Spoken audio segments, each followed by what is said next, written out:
What's going on, podcasters and YouTubers? This is Hav here, one of your hosts from the Real Fan Review. Today with me, we got our man in the chair, Al. How's it going, everybody? We got my brother B. What's up? Yeah, this is gonna be us three tonight, ladies and gentlemen. We'll have Sanj back hopefully next week. But this week, we're going to be talking to you about those CDC guidelines changing for everybody. It seeming like we're towards the end of this pandemic thing. We got Snake Eyes from G.I. Joe coming out this in July, and we got some pictures to talk about today. We got Margot Robbie wanting to do a Poison Ivy Harley Quinn movie. I'm not sure about that, but we'll see. And then we got the Hitman's Wife's Bodyguard trailer to the part two to the Hitman's Bodyguard movie that came out maybe about a year or two. Everything seems like a long time ago now. So that's coming out. And then we'll talk to you guys about some of the movies we got a chance to see this week or some of the shows that came out that we could try to recommend to you guys out there. But let's start off with the number one topic of this week being the CDC guidelines changing for everyone here in the United States. But I don't know if it's really changing for everyone. They're talking about going to an honor system here, which that's not going to work. So, you see a couple of stores out there now saying that they're not requiring masks as they're going to trust that you have the vaccine. If you don't have a mask on, they're not going to card you or anything like that.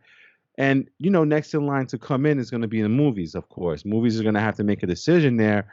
And with this CDC guidelines thing, I just want to see what the fellas were thinking because me personally, I don't trust it. I just don't trust this guideline because the amount of people they need to reach herd immunity, quote unquote, for us to be kind of more carefree about what we're doing.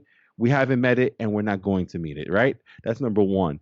Number two, the honor system with United States people. yeah, that's not going to work. The honor system definitely is not going to work here. There's a lot of people without honor here. So, so the fact that we're going to have a bunch of people mixed in the mix, I just see a spike, a surge, another thing coming sometime down the line.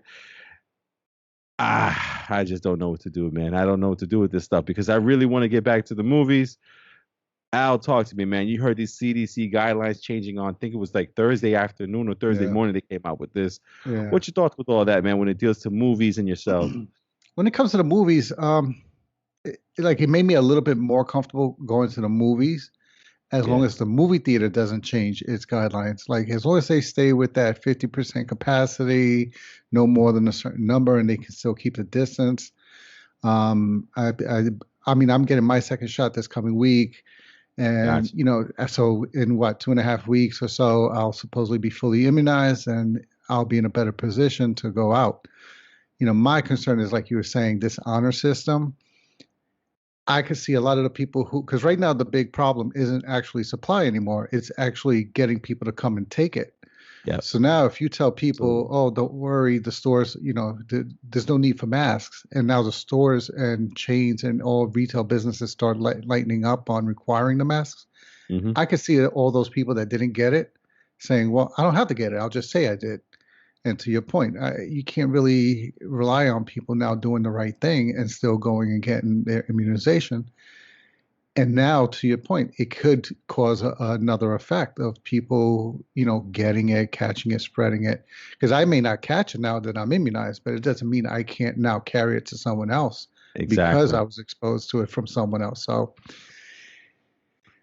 I guess we'll have to let it play out, see how things go.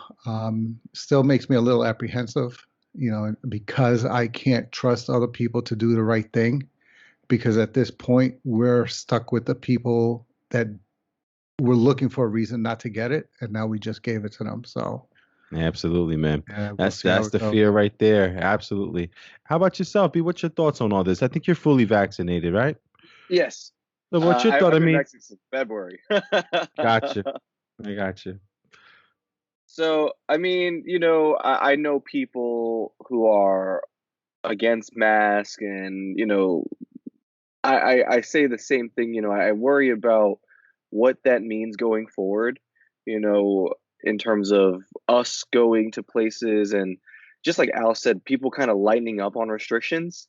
I feel like I had this talk this week about the movie theater where I want to go to the movie theater and like I'm starting to see that myself, like I'm feeling more confident with things because of X and Y.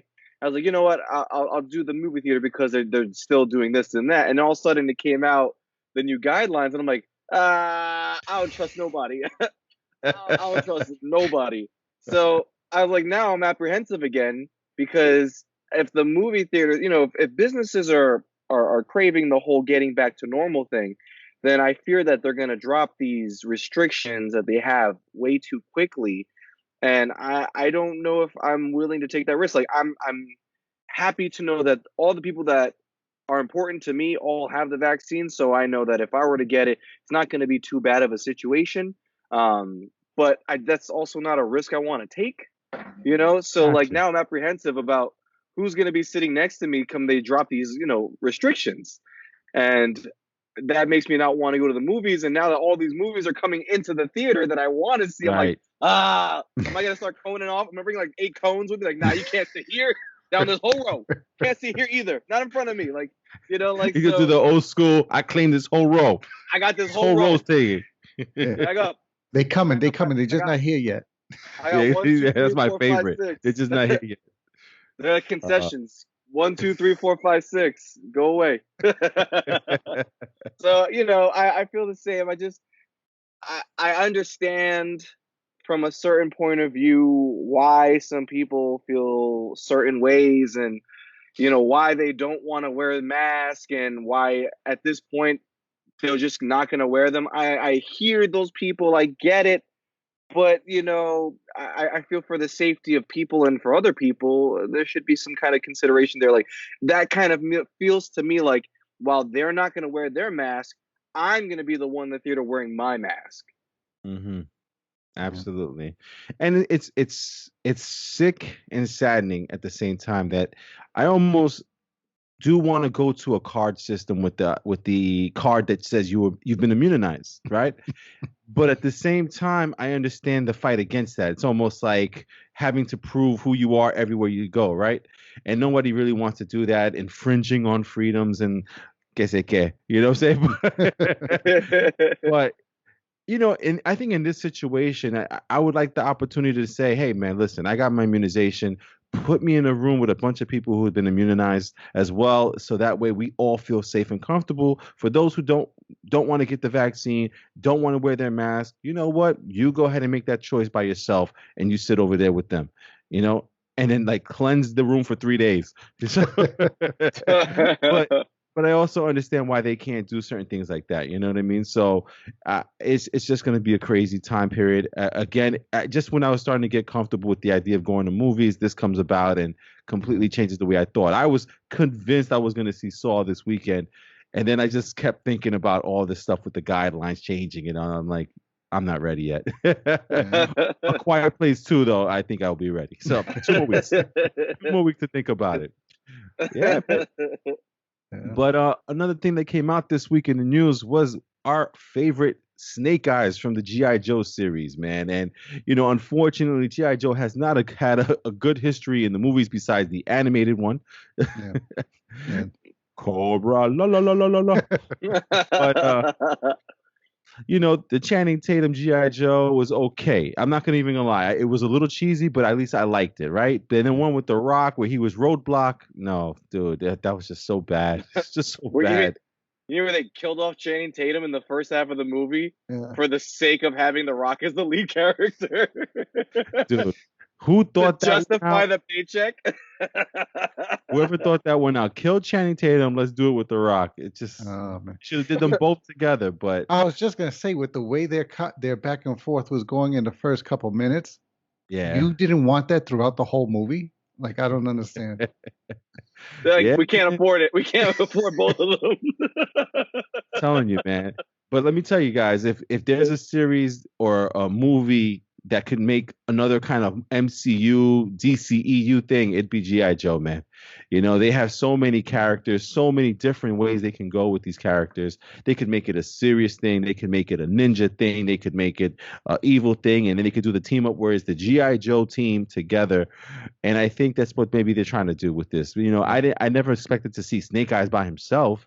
Yeah. But I'm assuming this week we're going to get a trailer, because usually what happens is they'll put like a poster out, then they'll put the images out from the movies, next thing you know, you got a trailer. So I'm assuming a trailer is going to come out this week. We'll definitely talk about the trailer next week if it does come out. But with the pictures you did see, I mean, we have Storm Shadow in the movie. It looks like the Baroness is in the movie.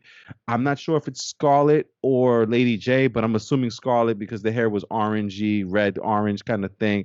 But I mean, not much you can get from pictures besides looks cool. But Brandon, what'd you think of what you saw of Snake Eyes, and are you looking forward to a Snake Eyes movie? I mean, I don't know anyone not looking forward to a Snake Eyes movie. Like back when, I mean, I feel like this Snake Eyes thing has been like almost a decade in the making. Like I remember initially, just like in the G.I. Joe movie, they were going to continue this with Ray Park, you know. And if anyone knows Ray Park, you know, he played Snake Eyes. He was also Darth Maul. You know, he's incredible, especially at the time because he was just getting popular again. So it just seemed like it was Ray Park, and then all of a sudden, like you just didn't hear about it until like now, like you know. So we knew it was a project in development for a long time, and so as I think everybody on the planet who knows G.I. Joe is excited for a Snake Eyes movie. I'm also a little apprehensive at the fact that this has been in development, just like Uncharted. Like this has been in development since like forever. So I'm hoping it's done right and it's done well. You know, I don't want to have another G.I. Joe the movie where you have nothing but stars and nothing comes together. Yeah, I hear you, man. How about you, Al? Man, I don't know if you got a chance to see the pictures or anything, but how did everything look to you? Yeah, no, I caught the pictures. And like what Brandon was saying, I hope they, for as long as it's been in production, I mean, between screenplay, getting the right cast, effects, and everything, if this movie isn't perfect, with as long as it's taken them to put it out, like someone's gonna have a lot of explaining to do because like don't let it can't be too cartoony. At this point, you like, yeah, there better not be not one mistake. There better not be a Starbucks cup where there wasn't supposed to be one. A little Game of Thrones shade, a little Game of Thrones shade. Real You quick. know what I'm saying? Like everything better be on point because you've had plenty of time, especially with the pandemic shutting stuff down for a long time. And this movie, even before that, was a long time in the coming. So this movie better be one of the best G.I. Joe movies, let alone action movies coming out for this year. So Yeah, man, and I think it should be because I think when you have a good actor as your lead character for Snake Eyes, Henry Golding is pretty awesome. Usually, that's a first step right there in this movie being taken seriously, right? Henry Golding, you know, from what was it? Crazy Rich Asians, I think it was. And also he was in the movie we liked last year, The Gentleman. So you know, I'm looking forward to seeing his iteration of Snake Eyes. So let's see. I got my fingers crossed. Yeah, and the guy that did Storm Shadow did a good job. I mean, in the original G.I. Joe movies, he was one of I think the better portrayals in that. Like even though it came off more cartoony as an overall movie, I liked his portrayal of Storm Shadow. Yeah. So definitely. like I'd like to see what he can do in this movie and then combined with the new Snake Eyes. Oh yeah. And listen, I used to love G.I. Joe. I would love for this to turn into a franchise that I look forward to seeing. Again, there's so many characters. You got Shipwreck, you know, Beachhead. Let's not let them bring in Serpentor. That is awesome. So that's like G.I. Joe 3 maybe, or G.I. Joe 2 when they can get a little bit more crazier, you know. But you got to do the classic Destro. You already got the Baroness in this one, so you know, hopefully we'll get a peek into Destro. How about the twins? Do you guys remember the twins? I forgot what their names was. Tomax, I think it was the Tomax twins or something. But oh yeah, I can't wait. Tomax and Zama. Yeah. Wait, how about the motorcycle gang, the bad guys, and the leader could change his face? The Dreadnoughts? The Dreadnoughts? Yeah. You know, but not for nothing. G.I. Joe has always had cool vehicles. All their vehicles were cool. Yeah. Yeah. G.I. Joe has so much potential, man. So much. You know, I mean, besides like G.I. Joe and we got the MCU, just really quick, like off topic, real quick. Brandon, is there a series that you think could be like something that can continue on forward that you have from the past you would want to see made into movies? I mean, I've got 3 off the top of my head. Number one. Don't say Digimon. No. I mean, I'm talking old school. Thundercats. Yeah. It's been in talks for a while now about Thundercats on Netflix or not. Yeah. Thundercats for sure. I want to say Voltron, but Netflix did it so well that I don't think I want to do the Voltron route. Because what they did, the 8 seasons of Voltron were incredible. Oh And wow. the way it started and ended, like if you've never seen the Voltron on Netflix, it's incredible. It's so good. You could watch it in a weekend. And then the last one, which this is for me, Power Rangers. Because they did the one movie, and That movie when you wasn't just bad. That it movie wasn't wasn't bad. bad, and it just I know why they couldn't continue on with the second one, because like it was just a little too unpower rangery. Like if they keep the formula and make it like that, they could do like there's like 15, 20 something seasons of Power Rangers. They have so much to go off of. I think like, just because of the fact that it has so much connected storyline, that they can do so much with Power Rangers.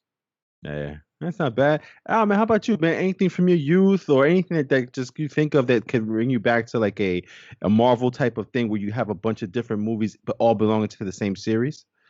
I would like He-Man. Like I know they've done Uh-huh. it, and I heard there was a talks of doing it, but then the actor just backed out or something along those lines. But Gotcha. Yeah.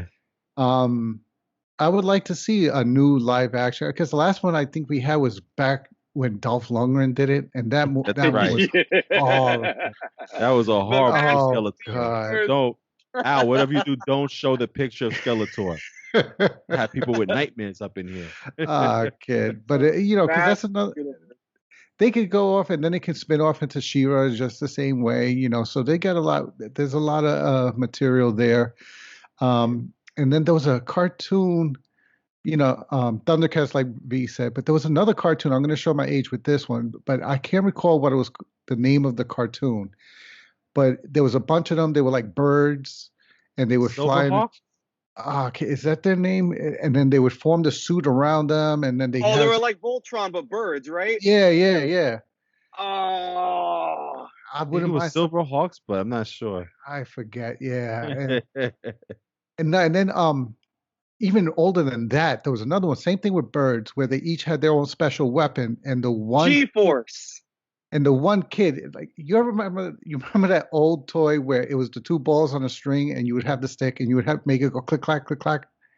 Yeah, yeah, yeah, yeah. He had the balls on the string as a weapon, and again, I'm showing my age with this one because this is like early '80s.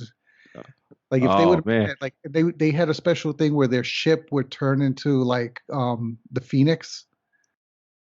What? Oh, I gotta find out about Like that this. was the ship's special power. It would turn into Hmm. like a Phoenix. So something like that. If they were to go back and bring that like Yeah, a live action, it would be kind of cool. So yeah, yeah. that I wouldn't mind seeing something like that. Yeah, man, it's definitely. Listen, there's a lot of ideas left out on the table. Plus, hey, look, I wouldn't be opposed to something brand new, a brand spanking new franchise that just blows my mind. But there's so much classic stuff out there that they can make. That you know what I mean? Like besides GI Joe and Transformers and all this stuff, there's so many things they could choose. Bionic Six had a cartoon series I used to watch also. So yeah, man, I'm looking forward to anything. Just don't do GoBots. Yeah, Don't do Bionic GoBots, Man and Woman. What? Why can't we get a new updated movie on them? right? Yeah, it's like, ah, man. Crazy, man. And Yeah. then the last bit of news for this week, man, is actually no, there's two more things. One thing is here is the Margot Robbie, star of Harley Quinn. Margot Robbie wants to do a movie introducing the I forgot her name right now. Oh, Poison Ivy. So she wants to do like a Harley Quinn Poison Ivy movie. And I wanted to see if you guys were with that because not just because it's like a DCEU thing, but also because of the last Harley Quinn Birds of Prey movie that wasn't so great as well. And she's getting another stint as Harley Quinn with the Suicide Squad 2 movie that's coming out. I believe it's this actually in July coming out. But what's your guys' take on that? Are you guys open to seeing another Harley Quinn movie with, her and Poison Ivy? Um, so as of this news, I went on to HBO Max and watched the Harley Quinn show. Mhm. because like there's a lot of parallels between the movies and the show. Like when they debuted Margot Robbie as Harley Quinn in Suicide Squad, they also changed the look of Harley Quinn in general to look a lot like that Harley Quinn. So this Right. show kind of features that same Harley Quinn, like separating from the Joker and becoming her own kind of person. And in that show, it features a relationship between Harley Quinn and Poison Ivy.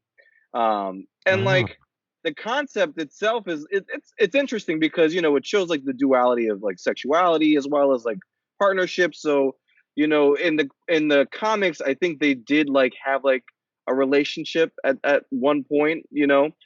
So like the show kind of features that as well. Like they have a partnership. Like the Poison Ivy is constantly getting Harley out of trouble. Even though they're both villains. But then they yeah. kind of like grow fond of each other, kind of forming more of a relationship that way between each other. So like the concept itself it's interesting because like it's worked in the cartoons and the comics. I just don't like I don't know if like based off of Birds of Prey, whether we warrant having another Harley Quinn solo movie. Like Yeah. I don't mind it being in like a Suicide Squad movie where like Poison Ivy's introduced, but like the Birds of Prey movie was good with Harley Quinn, but like everything else kind of sucked. Yeah. Minus Ewan McGregor. Like Ewan McGregor is always Uh, great. yeah, he killed Just it. like he Mask, killed Black it, Mask. but like everything else kind of sucked. So like I just don't think her movie would perform well. I think she needs to be a part of an ensemble. Gotcha. How about you, Al, man? What do you think about Harley Quinn starring in the Poison Ivy movie with her? Yeah, same thing as like what B just said. I like her as an actress. She's done great, even as Harley Quinn. I think she's done a good job. But the Harley Quinn character in live action, I think, comes off better as part of an ensemble Hmm. than as the main character.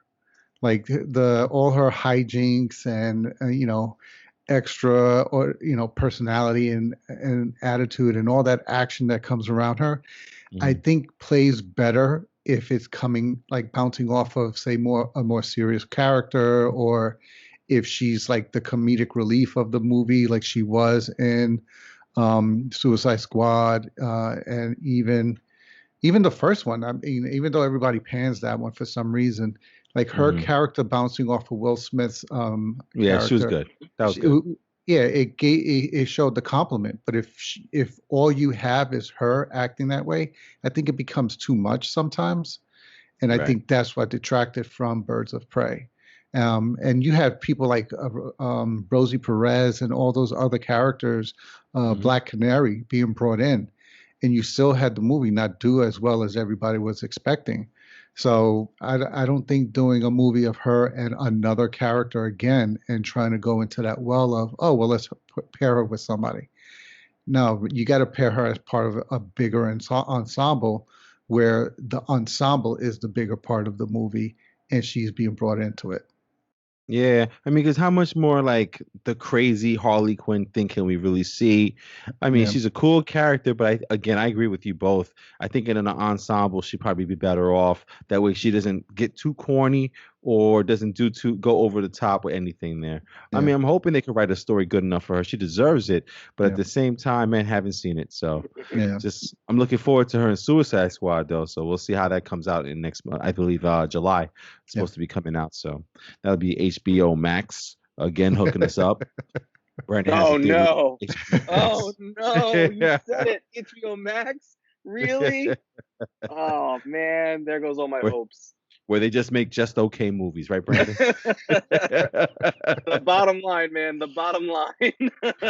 Oh my goodness. And then next is the true last thing we're going to talk about as far as news goes. We have The Hitman's Wife's Bodyguard, which is the sequel to The Hitman's Bodyguard, featuring Samuel L. Jackson and Ryan Reynolds, which was actually pretty funny, man. It caught me by surprise. I didn't see that one coming when I did watch it. It was pretty funny there. It got a little over the top zany towards the end of that movie, but here we go with part two, which is going to be featuring Salma Hayek and also Antonio Banderas as the bad guy in the movie. And there was a little quick shout out to Morgan Freeman, but I don't think he's going to be like a huge role in there or anything like that. Yeah. But overall, I mean, I thought the trailer was pretty funny, looked good, looked Yeah. more intense than the first one. I'm on board for it, fellas. How about you, Al? What'd you think of the trailer there? Okay, this movie I can watch over and over.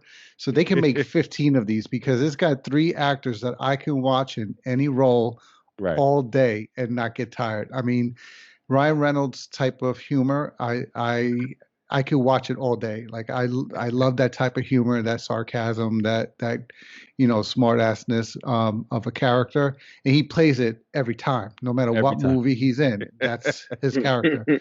Whether So he's I could Pikachu or not. yeah, all the time. He's always that character. So I could watch that all the time. Samuel L. Jackson, same thing. No matter what he plays, I can watch his character. I can watch him as an actor all day. Laugh my ass off. I mean, I don't know how many times somebody can say "motherfucker" and you still laugh. Dude, It's how is that your decades. catchphrase, It's dude? decades, and we still laugh every time he says it. So, that, and then you put Salma Hayek in it as the female lead, and she's another actress. I don't think she gets as much credit as she deserves. I think she does a good job. She's always has a certain strength to her characters. Right. I don't know if you saw that movie I told you about on Amazon. That just really reinforced my thought of her or what she can do as an actress. But also her comedic chops as well in this movie. Like, if I was Ryan Reynolds, I would have messed up my line every time. If you saw that last clip of the preview, like they all get tranquilized and his head lands up in her ass. Like, He had like 5 tranquilizer darts in his face. that's what I say. Like, that's three actors that they have such talent, such comedic timing. Oh, I could watch this movie. I'm sure this movie is going to be funny as hell, and I probably could Yeah. watch it a couple of times. Yeah, man. Brandon, how about yourself, man? Did you get a chance to watch that trailer? I did. It just like Al said, I think the thing about this movie, and I think this is starting to be a thing about Ryan Reynolds movies, is they start to star people who kind of realize not only what movie they're in, but who they are supposed to be, and they're realizing that they're themselves. Like they're playing themselves.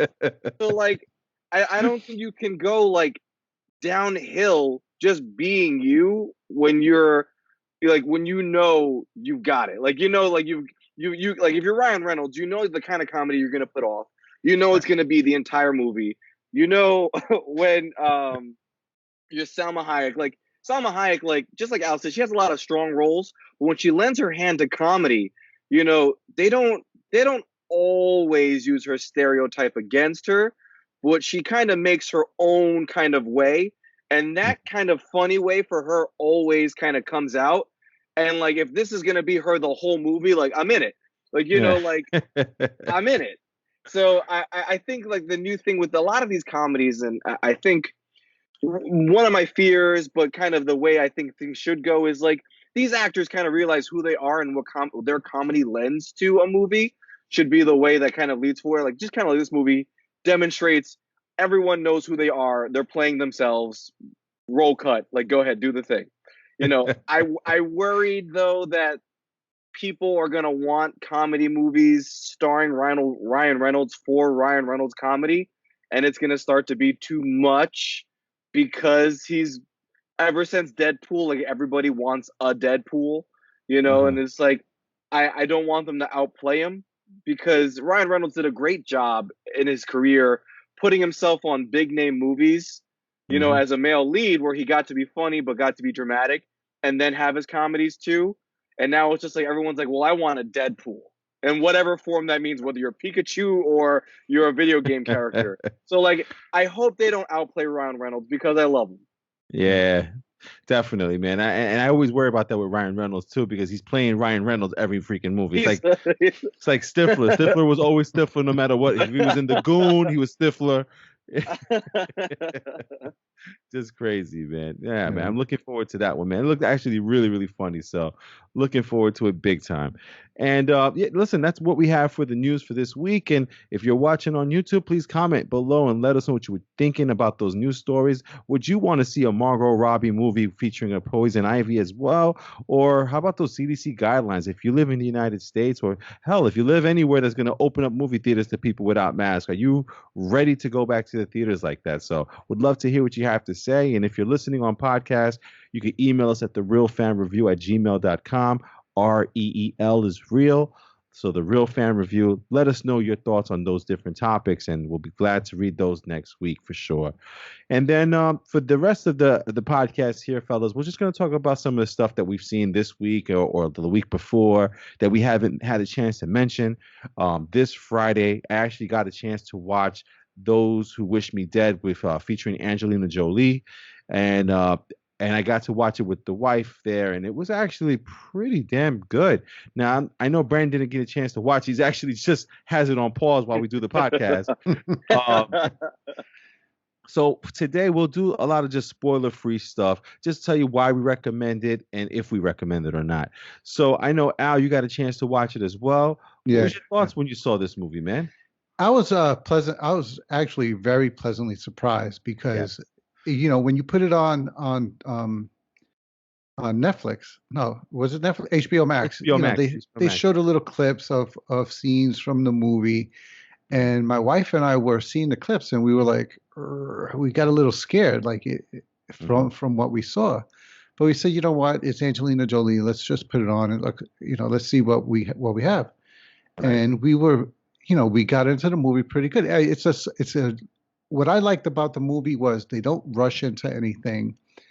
They don't oversell anybody. I mean, they could have made her like this out of ordinary character. They didn't. They kept her real. I felt like every character, if you saw that character in real life, that's how they would be. Like there wasn't anybody over the top. There wasn't anything out of line. And it's slow built, and it made for a movie that some of the scenes were like, oh my, like out there, like it still had to me a sense of realism and believability to it, So that was one of the things I took away at liking about the movie, that there was nothing too crazy. There wasn't this oh come on scene or where you had to, again, like we always say, suspended belief because it's a movie. Like that was the first time where I felt throughout the movie, I was like, okay, I'm believing everything I'm seeing on the screen right now. Yeah, absolutely. I have to agree, man. Definitely a slow build, but I believe that slow build that it has towards the middle to the end is so that you can give a damn about Angelina Jolie's character, plus all the little people that you meet here and there throughout the film. Yeah. And man, I gotta tell you, these villains in this, there's two villains in this movie, and what the hell, pop up as well. But the two main villains of this movie, which is, I believe, Nicholas Hoult is one of them. The other character, I'm not sure, but dude, they were so vicious. There's a couple of scenes in there that are cringeworthy. My wife actually had to go somewhere else and wait for the scene to end for a couple of those. Vicious. Yeah, kid. It made me create a new award called "Bro, That Ain't Right." Just from the opening scene, dude. There's a scene. I actually make an award called "That Was a Dick Move, Bro," because there's a couple of them in this movie where you're just like, I cannot believe they're doing this, and it's very visual. Some of the stuff that they're doing in this movie, man, it's crazy. Brandon, I guarantee you're gonna change your mind about HBO Max when you see this one, man. Yeah. All right. I got this line, Got a line. It's definitely going to go over the line, Brent. I don't know if you're going to think it's great, but it's definitely going to go over your line. So if anybody's listening out there, I'm going to tell you, for me personally, you should definitely see Those Who Wish Me Dead with Angelina Jolie on HBO Max. How about you, Al? Yeah, same thing, man. Yeah, definitely go watch this movie. Yeah, I'm almost on the verge of saying you need to see this, but it was just something, I don't know what was missing, but it was just something small missing to make it like fantastic. But I guess maybe because of the slow beginning, the beginning was really slow. But dude, you need to see this. You should see this definitely, without a doubt, man. Wow, surprising on that one. Yeah. And then I know you guys got a chance to watch Invincible on Amazon Prime, which is it's like a comic book story, but a little gory there. Now, a little. Yeah, I got up to episode 4, so we're definitely not going to do spoilers because I would definitely want to see what happens the next 4 episodes. But the two of you guys got a chance to finish it. Brandon, tell me about Invincible, man. Tell me about your thoughts on the whole series there. It's a good series so far. Yeah, The season 1 is all about build up. It's straight build up, and I'm excited to see where it goes in season 2 because the way it ends allows for that build up to kind of be visually seen. Like you get to see what is not the end game, but what the focus is going to be going forward. right. And I would say, the show is as gory as it is, as Robert Kirkman, so he knows everything about gore. As gory as it is, like it's entertaining to the point of the story. Like obviously most people aren't in for the blood part of it, and the mutilation and deaths, that happen every episode. But the way the story is told through that stuff is kind of the point of it. It's a great story, kind of like your coming of age story, I guess, if we're gonna kind of say it for this show. So kind of coming of age for a superhero, and as slow as some episodes can be, some episodes do a lot of talking Yeah. and don't kind of get to the point sometimes. So like a couple episodes here and there, but like episode 7 and 8, man, god damn. Listen, I watched, like I said, the first 4 episodes. If you're not hooked by the ending of episode 1, you don't want this. The ending of episode 1, I was like, what the hell? I like It how was they just- roll the credits too, and they're just like, "Nah, we got some more for you. Hold on." Yeah, hold on 1 second. Watch this real quick. Watch as we change the dynamic of the show in 30 seconds. Oh man, how about yourself, man? You got a chance to catch Invincible. What'd you think? Yeah, no, it's crazy. Like, especially given that it's animated, you're not expecting a lot of it. But Right. I guess the fact that it is animated allows them to show you what a world with superheroes really would be like, given the nature of their powers. Kind of like along the lines of what The Boys is doing in that show. Like, Right. there's a certain reality that we don't think about with people that would have these powers and what the effect of those powers would actually have on actual humans around them. So, there's certain scenes where you're like, yeah, you know what? I wouldn't like the movies never really show us that, but like, okay, Right. yeah, obviously that would happen, so but yeah, so like I said, the only thing I guess maybe I have to rewatch the show again to see if this gets explained is I'm still at a loss of the so to speak, the main villain's motives, because the whole premise of the show is kind of counterintuitive to his supposed reason for Yeah. how he's I know what you're saying because right now, like I said, I'm on episode 4, so it's like I'm seeing someone teach, but at the same time, that person who's teaching is a dick. So Yeah. it's like, where are we going? Yeah, So- Oh, you ain't seen nothing. Oh yeah, yet. yeah. No, it You gets ain't seen nothing yet. it even more so makes me say, okay, if this was your motive and reason all along, then why were you even at this point in the beginning of the show? Like I maybe there was a line somewhere. 'Cause It's semi-explained. You have to kind of really catch it. That's It's what I'm saying, towards like, the end of episode 8. sometimes Yeah. there's one line that explains everything, and if you don't catch that out, so I'm gonna have to rewatch just to see if there's It's like at a the line end of that episode makes sense. 8. Yeah. Yeah, because I'm like, why did it take so long? Like, I don't understand. Like, I don't get it. So I'm like, but outside of that, everything makes sense. Everything goes together. Like, yeah, kid, you can kind of believe. There's a thing. There's a little gimmick that they do with light that I'm like, because you keep hearing everybody talk about drinking water. So when you get to the part where they talk about drinking water, it's a throwaway line. It doesn't have anything to do with the plot, so I'm not ruining anything. But Right. it's like a lot of these like urban myths that they kind of throw in there, Uh-huh. and that one with the drinking water and what they're doing to us with the drinking water was Right. I had to pause it because I was laughing at that part. Like, you keep hearing people, and you're like, yeah, there's somebody probably watching this and believes that. Yeah, see, I told you they're doing that. I knew it. Yeah, Invincible.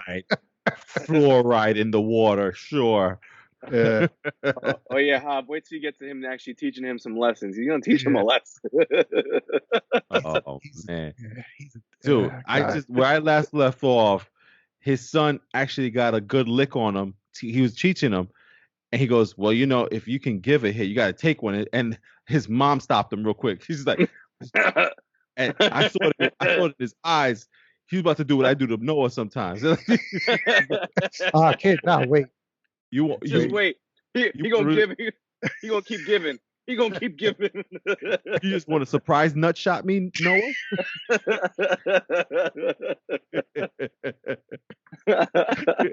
Dude, Elijah and him, my two kids, they forever, like, I'll be looking one way, nut shot, and I'm just like, gotta keep my head on a swivel with those two, man.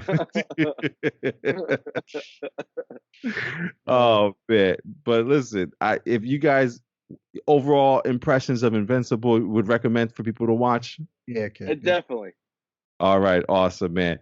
And then I guess the last thing that I saw this week, because it's been a busy week, I got to see The Boy from Medellin. Medellin is a it's a city in Colombia.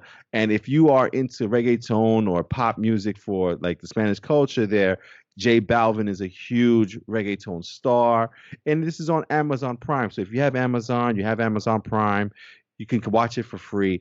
And it was actually supposed to be just a documentary about him performing back in his country, in Colombia, in Medellin. He was going to throw his last concert of his like little tour. And man, it was so good. I mean, I've always liked his music. My son loves one of his songs that is like a big hit, which was the Mi Gente, I think it is called. So, my son used to love that song. So I've grown accustomed to listening to J Balvin's music over the last couple of years.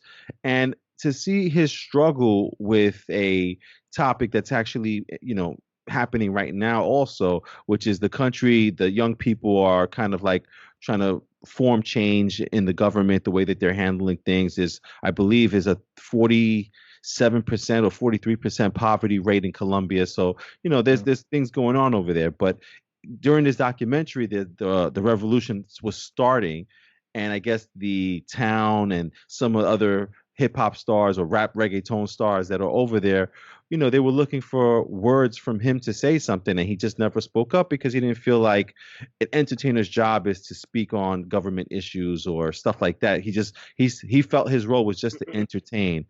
So you got to see what is going through his mind. He also suffers from depression and anxiety. So it's very, very interesting. Things I didn't know about the guy. So it was very interesting to see. Well done. And also you get a little hit. You get the hits. You get some of his music in there too. So very, very well. I do recommend to see it if you do like reggaeton and J Balvin. You should see it definitely. I enjoyed it thoroughly, man. And I don't know if you guys are into reggaeton, but would you guys watch something like that? Yeah. Yeah. Double. That's the one thing with reggaeton. Every beat's the same. Every drum. No, but it definitely sounds interesting, because I could see both sides of the argument. Like you have them turning to him because he has such a public and vocal position where people are listening to him, they're looking to him. So use your platform and get this information and get this out there. But at the same time, I can see where he's coming from. Like, my way of helping my people is entertaining them, not talking to them, not lecturing to them. So that's one of those tough situations where you can see both sides, Yeah. And it's crazy because when he does actually speak about it at his concert, you're like, dude, that was well said, bro. Why couldn't you just say that? It was awesome, So it was pretty cool, man. And I don't know if you guys got a chance to watch anything else this week. How you guys got to see anything else? Or yeah. Well, I caught Oxygen on Netflix. I don't know if you guys. Oh, yes, that's the French film. Yeah. How was that? It was good. It's one of those movies where like you can't help but put yourself in that situation, and you find yourself yelling at the woman, stop because like as the name implies, I don't know if you've seen the preview, but she is trapped in a confined space and is running out of oxygen, and you keep like wanting to yell at to go, yo, stop breathing so hard. The computer's telling you, stop. But it's got an interesting twist in it that I kind of saw coming, but they still do it very well. So that I'm going to say rush to go watch it, but if you got time, give it a look. Give it a look. Yeah, absolutely, man. And how about you, B? Anything you get to catch this week? Yeah, I saw Jupiter's Legacy on Netflix. It's how's that, man? Another take on a superhero show. It's a slow burn. I don't know how I feel about it. Like, it's kind of like Titans to me. We're just like, Titans is really bad, and I don't know why it's still on, but I'll keep watching it. Jupiter's Legacy, it's not that it's bad. It's actually visually really nice, and it's got some great actors in it. Josh Duhamel, like it's got really good storytelling. I just don't know where it's going. I don't know what the hell happened in season 1, but I know things happened, and I'm not entirely sure what. It's so strange because a lot like live action superhero shows, they don't show a lot of the superhero-ness. There's some clips here and there, and then there's like the superhero being a person, talking about their feelings and stuff. There's a lot that happens there. And this show also, not even to add on to more of it, takes place in 2 different timelines. So there's a past and a present, and the past story actually takes the entire season to go off through. So you're trying to comprehend the story of the past, which highly makes no sense at first. Makes 0 sense.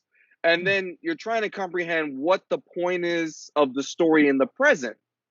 Right. And they introduce really cool characters and stuff, but I genuinely have no idea what happened. Gotcha. but if season 2 were to come out, I'd probably watch it to see if anything makes sense. Gotcha. I don't know why I do this to myself. So you're giving yourself homework, man. It's like Titans. I hate the show. Batman's not Scottish. It just doesn't make any sense, but I'll keep watching it. I don't know why. Oh my God. Dude, we go every week with a Titans bash, dude. Well, because That's Batman can't be Scottish. Oh, Robin. Robin, we're going to take the Joker down. We're going to take the Joker down. What? No. Stop it. Awesome. Stop it. Oh my God, man. Fellas, man, listen. Unfortunately, that is the show for us today because we didn't have really a lot of things to go in for us, man. I thought I was going to see Spyro and have some more stuff to talk about today, but man, CDC done ruined it, man. But me and Brandon, we said we'll talk about it this week to see how we feel about it. So we may or may not, but if not, of course, we'll come up with content to talk to you guys about, something to do with movies. Again, we're hoping for a G.I. Joe Snake Eyes trailer there, or something's going to pop off this week with the news. So we'll definitely talk about it next week. So coming out of Long Island, New York, we got my brother B. Adios, everybody. We got our man in the chair, Al. Have a good night, everyone. And you got myself, Hav, again, saying thank you. Thank you, as always, for watching, subscribing, putting us on your playlist for your podcast stuff. Just, again, if you are not a subscriber, please subscribe below on the YouTube, or subscribe on your playlist by hitting that little plus symbol. And we come back at you every week with some information regarding news, movie trailers, posters, pictures, anything that deals with movies and those big franchise movies. We'll be talking about it right here on The Real Fan Review. Thank you again.